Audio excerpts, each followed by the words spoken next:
이스라엘 사람들은 서로 인사할 때 샬롬이라고 합니다. 당신에게 평화가 있기를, 이런 인사말입니다. 우리 좌우에 계신 분들에게 한번 샬롬의 인사를 전하겠습니다. 샬롬, 당신에게 평화가 있기를. 그러나 역설적으로 이스라엘이라는 나라만큼 평화가 없는 나라도 없을 것입니다. 단 한 해도 폭력과 유혈 없이는 지나가지 않으며 테러와 끊임없는 보복 공격으로 무고한 어린이와 성인들이 죽음을 보아야 하는 아픔의 땅이기도 합니다. 평화의 왕으로 오신 예수님은 베들레헴에서 태어나셨지만 그 땅은 이스라엘과 팔레스타인의 갈등의 상징이 되었고 고통의 전쟁터가 되었습니다. 오늘날 전 세계는 어떠할까요? 냉전 시대는 종식되었다지만 세계는 여전히 크고 작은 전쟁의 소용돌이를 겪고 있습니다. 오늘 성경 본문은 한 형제의 화해를 다루고 있습니다. 야곱과 20년의 불화. 가족이라는 것은 우리의 존재의 근원이기 때문에 어쩌면 안 보일 수 없고, 가족에게 큰 아픔을 당하면, 배신을 당하면 화해를 한다라는 것이 결코 쉽지 않을 수 있습니다. 야곱과 에서는 쌍둥이이지만 서로를 끔찍히도 미워했습니다. 동생은 형을 속이고 형은 동생을 미워하고 죽이려 했던 비참한 형제 관계였습니다. 20년의 타향 생활을 정리하고 이제 가나안 땅으로 돌아오는 야곱의 심정은 어떠했을까요? 성경의 표현 그대로 그의 마음은 심히 두렵고 답답하였다라고 기록합니다. 그래서인지 야곱은 야복나루 강가에서 밤새도록 천사와 씨름했는지도 모릅니다. 천사가 허벅지 다리를 쳐서 그의 이름을 바꾸어 주신 순간 하나님과 겨루어 이긴 자라는 뜻의 이스라엘이라는 축복의 이름을 얻게 됩니다. 그때 야곱의 마음 가운데 상상할 수 없는 하나님의 평안함이 그의 마음을 덮게 되지요. 여러분, 이름의 변화는 내면적 삶의 변화를 의미합니다. 이전에는 성공과 욕심으로 살았던 자였고 이기적인 마음 때문에 형과 갈등했던 자였지만 이제는 누군가를 이기려고 하거나 속이 난 자와 같은 반복적인 삶을 살지 않더라라는 겁니다. 여러분, 본문에 에서가 장정 400명과 함께 모랫바람을 불러 일으키고 달려오고 있습니다. 혹시 형이 자기에게 복수나 하지 않을까? 자기에게 피해를 입히지 않을까? 그렇게 생각했던 것 같습니다. 2절에 형이 온다라는 소식을 듣고 자신이 소중하지 않는 사람들로부터 앞서 보내기 시작합니다. 전방에는 여종과 그의 자녀들을 제일 먼저 보냅니다. 그리고 중간에는 레아와 그의 자식들을, 그리고 가장 후방에는 가장 사랑했던 요셉과 라헬을 배치합니다. 희생을 당할 경우 피해를 입을 수밖에 없는 구조인데요, 가장 먼저 선두에 나가 있는 사람들이 굉장히 마음이 서러웠을 것이다 라고 생각합니다. 자신의 가족들을 방패막이로 삼고 있습니다. 얼마나 비겁하고 얼마나 이기적인 모습입니까? 도망갈 수 있는 최적의 상황들을 마련해 두고 있는 것이죠. 그리고 맨 마지막에는 누가 서 있습니까? 야곱이 홀로 서 있습니다. 야곱의 계획 가운데는요, 철저히 자신의 욕망이 숨겨져 있습니다. 은혜를 받아도요, 분이엘에서 하나님의 얼굴을 대면하여 보아도 여전히 과거의 성격이 고스란히 드러나 있습니다. 야곱의 이름이 원래 속이는 자가 아닙니까? 여러분, 3절을 함께 읽어보겠습니다. 시작. 자기는 그들 앞에서 나아가되 몸을 7번 땅에 굽히며 그의 형 에서에게서 가까이 가니, 현실이 어렵다고 도피하는 과거의 야곱이 아닙니다. 그는 과거의 도망자였고 과거의 속이는 자였고, 이제 자기가 맨 앞에서 예서를 맞이했던 야곱은 무릎을 꿇고 절을 하며 형 에서를 맞이하고 있습니다. 야곱은요, 어떻게 하면 에서의 마음을 좀 이렇게 누그러뜨릴 수 있을까? 32장에 보면 엄청난 선물을 준비하기도 하고요, 도피 계획을 짜보기도 하고, 물론 기도도 하면서 이 모든 일들을, 진행되는 일들을 계획했겠죠. 여러 가지를 다 해봐도 안 되니까 이제 맨 앞에 야곱이 홀로 서 있게 됩니다. 야곱은 에서의 마음에 초점이 가 있었지만 하나님은 야곱이 먼저 변화되기를 요청하고 계십니다. 하나님은 어떻게 하면 야곱의 마음이 변화될 수 있을지에 대한 관심이 있는 것이죠. 이제 내가 나서야 하는구나, 어쩔 수 없이 내가 맨 앞으로 나아가야 되는구나, 그는 결단하고 맨 앞으로 나아갔습니다. 이것이 변화된 사람의 모습입니다. 하나님은 누구에게 가장 먼저 변화를 요구하실까요? 로마서 15장 1절입니다. 믿음이 강한 우리는 마땅히 믿음이 약한 자의 약점을 담당하고 자기를 기쁘게 하지 아니할 것이라. 하나님은 믿음이 먼저 강한 자가 변화되기를 촉구하고 계십니다. 야곱은 형 앞에 다가갔습니다. 그리고 7번 절을 하고 엎드려서, 형님 제가 잘못했습니다, 제가 죄인입니다, 그렇게 이 왕에게 절을 하는 신하와 같이 존경과 경의를 표하고 있습니다. 한 번 절을 할 때마다 점점 앞으로 다가갔겠죠. 그리고 절을 다 마치는 때에는 손이 닿을 만큼 가깝게 서게 되었을 것입니다. 야곱과 에서가 20년 만에 재회를 하고 있는 장면입니다. 에서는 이미 하나님 안에서 어떤 변화가 있었던 것으로 보입니다. 4절을 읽어봅니다. 시작. 에서가 달려와서 그를 맞아여 안고 목을 어금 맞추어 그와 입 맞추고 서로 우니라. 자세히 보면 야곱은 걸어갔는데 에서는 야곱을 향하여서 달려왔다라고 표현합니다. 4절은요, 마치 누가복음 15장 20절에 나오는 탕자의 아버지처럼 그 아들을 향해 달려가는 아버지의 마음과도 비슷하게 묘사되어 있다는 것이죠. 누가복음 15장 20절을 함께 읽습니다. 시작. 이에 일어나서 아버지께로 돌아가니라. 아직도 거리가 먼데 아버지가 저를 보고 측은히 여겨 달려가 목을 안고 입을 맞추니. 4절에서 형 에서의 모습을 우리가 보게 됩니다. 에서가 달려와 부둥켜 안고 안으며 입 맞추었다. 그리고 그들은 함께 울었다고 성경은 표현하고 있습니다. 어떻게 에서가 야곱을 용서할 수 있었을까요? 동생에 대한 그리움 때문입니까?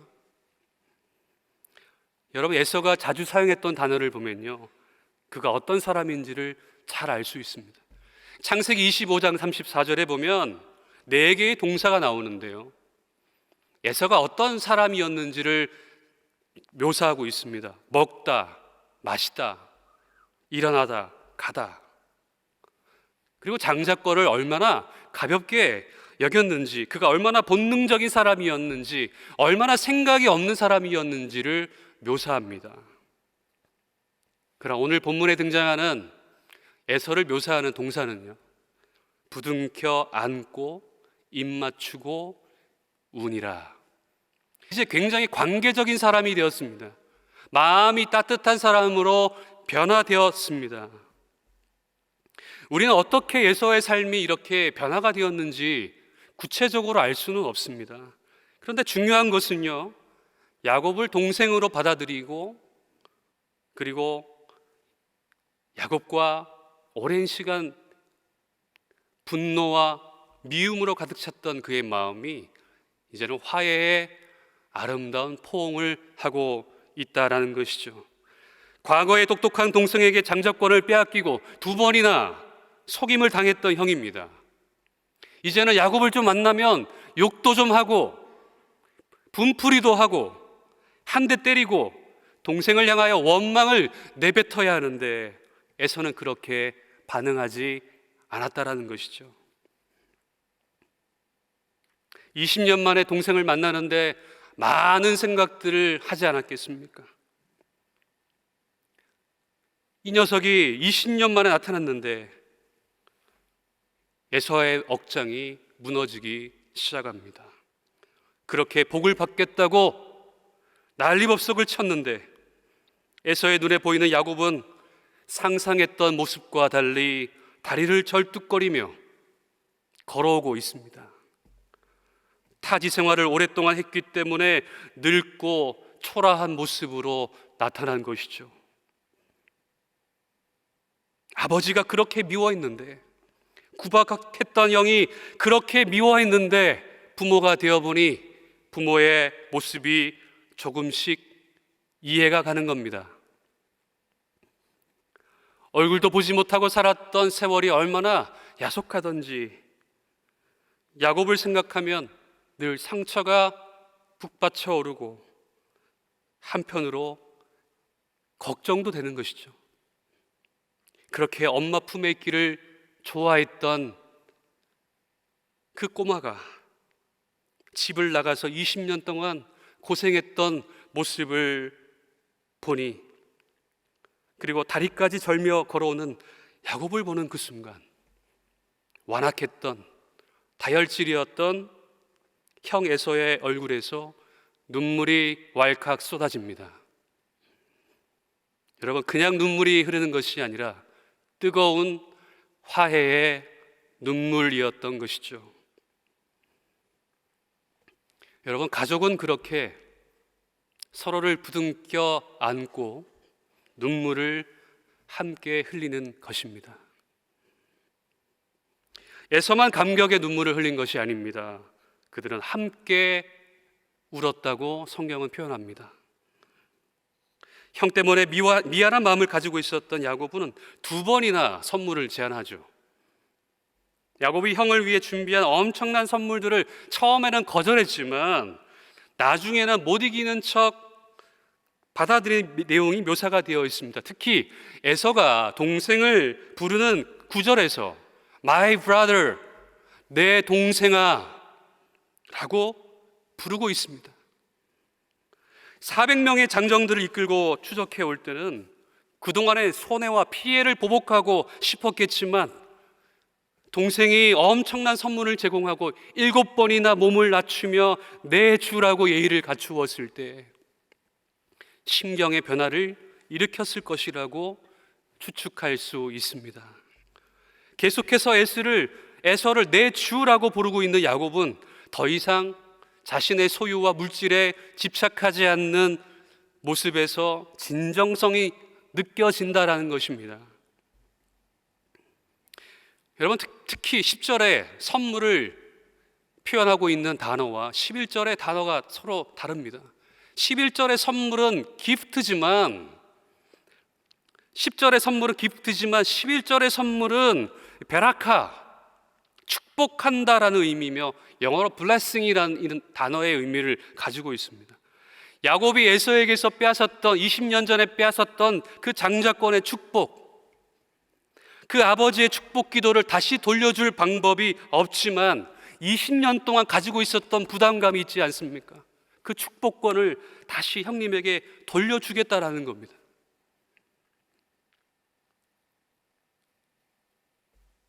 형님, 이 선물을 받아주십시오. 형이 뭐라고 이야기합니까? 아니다. 형도 넉넉한 인이 괜찮다. 내 인생도 하나님께서 채워주셨다. 그렇게 고백하고 있는 것입니다. 여러분, 11절 전까지는요, 과거에 얼마나 고생했는지, 그리고 과거에 대한 아무런 어떤 언급도 등장하지 않습니다. 여러분, 용서는요, 과거를 묻지 않는 것입니다. 김수환 추기경의 참으로 사람답게 살기 위해서 라는 책의 한 내용을 읽어드립니다. 대체로 남을 용서해야 한다는 생각은 자주 갖는데 내가 용서받아야 한다는 생각은 별로 갖고 있지 않습니다.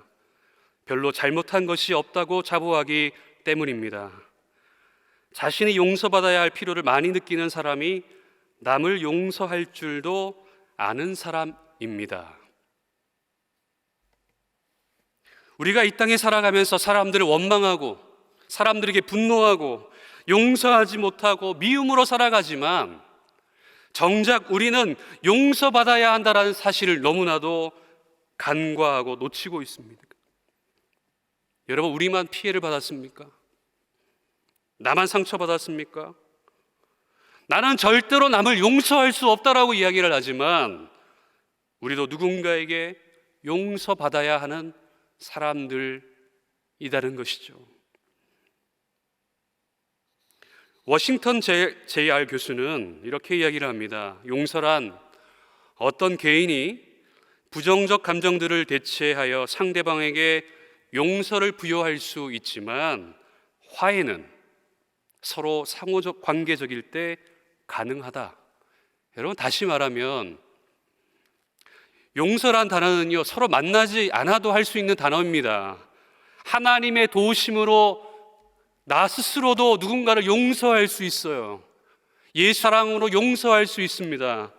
그런데 용서란 단어보다 더 어려운 것은 화해라는 단어라는 것이죠.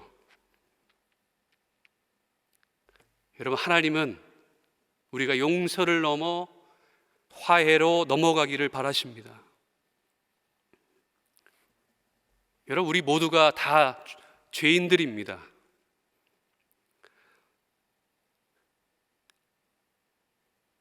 하나님이 20년이란 시간 동안 야곱도 다루셨지만 에서라는 그 인생도 버리지 않고 하나님께서 훈련시키셨다라는 겁니다. 그래서 세상에는요, 결코 흠이 있는 사람이 없습니다. 하나님 앞에서 깨지지 않은 사람이 없습니다.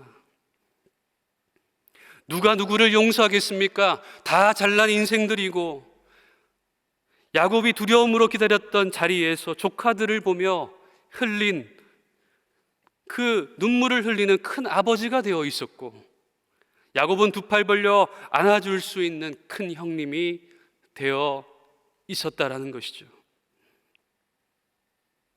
과거에 내가 했던 실수는요, 결코 돌이킬 수가 없습니다. 과거에 그때 그 사람이 지금 똑같은 사람이라고 생각하면 큰 오산이라는 것입니다.